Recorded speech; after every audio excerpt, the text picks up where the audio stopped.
Bum bum bum bum bum bum bum bum bum bum bum bum. The Peter Dislike Show. Bum bum bum bum bum bum bum.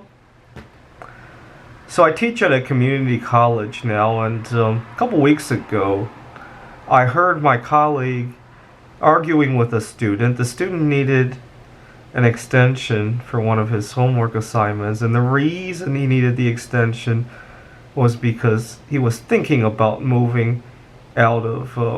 He had just broken up with his girlfriend. They were living together. I think it was his girlfriend's place, and he needed to move out of there. And after he had finished arguing with my colleague, I wanted to see if I could help him move some stuff. And I like to network with the students. It's nice when the students can think of you as on the same level as them. And he seemed like a relatively well-to-do student. But my sentiment of him quickly changed when I talked to him. He had the place ready. He had the money for it. From talking to him, he has a really decent job. It seems like he's just returning back to school. I learned the reason he was hesitating on moving out and continued to live with his girlfriend with all the drama involved was because he didn't want to get rid of his furniture. And it's sad on two levels. Number one, the idea that he could hold so much value to used furniture when he should just start. If I were in his shoes, I would leave without the furniture, because the last thing I want is something to remind me of stuff like that. I don't have expensive furniture.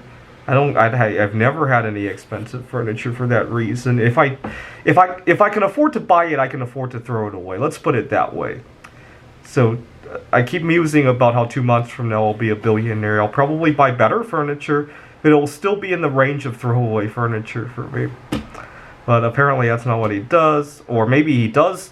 He really could afford to get rid of the furniture. He doesn't want to consider it.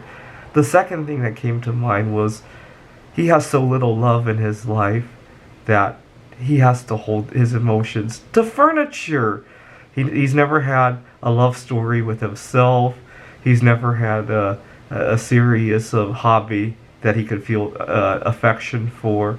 And so he feels it toward his furniture. And so I so badly wanted to tell him that you're behind on your homework. Your stress levels are way up. You're probably shortening your life expectancy every day. You're staying there, and you're worried about when you're going to move.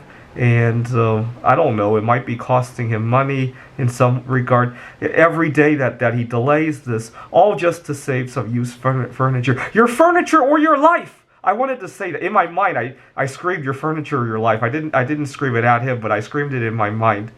And I probably showed it on my face as well.